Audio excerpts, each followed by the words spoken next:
भारतीय राष्ट्रीय कांग्रेस ने आम आदमी पार्टी और केजरीवाल जी से 3 सवाल पूछे, सीधे और कड़े सवाल।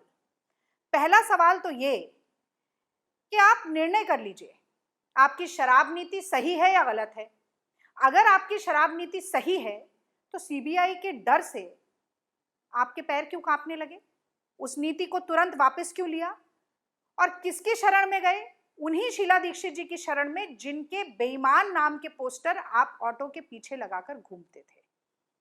और अगर आपकी नीति गलत है, आप मानते हैं कि गलत है इसीलिए आपने वापस ली, तो फिर गलती की सजा क्यों ना मिले?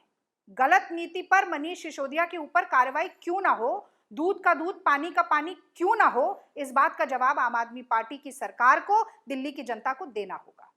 दूसरा सवाल, आप बड़ा आरोप लगा रहे हैं कि 70 विधायकों वाली विधानसभा में से 62 विधायक वाली पार्टी को 8 विधायक वाला दल तोड़ने की कोशिश कर रहा है। हो सकता है तोड़ने की कोशिश कर भी रहा हो, क्योंकि मोदी जी का यही काम है। लेकिन अगर कोई संघीय ढांचे पर चोट कर रहा है, अगर मनीष सिसोदिया जी को एकनाथ शिंदे बनाकर उन्हीं की पार्टी को दो फाड़ करने की कोशिश कर रहा है, तो मनीष सिसोदिया जी का पहला फर्ज है कि उसका नाम और फोन नंबर सार्वजनिक करें। लोकतांत्रिक मूल्यों का हनन कौन कर रहा है, ये दिल्ली और देश की जनता को बताएं। और अगर नहीं बताएंगे तो ये मानना पड़ेगा कि जिस तरह से पूरे देश में घूमकर चुनाव लड़कर विपक्ष के वोट को बांटने का काम आम आदमी पार्टी कर रही है, वैसी ही कुछ सांठगांठ हिमाचल और गुजरात के चुनाव के लिए भी हो गई है।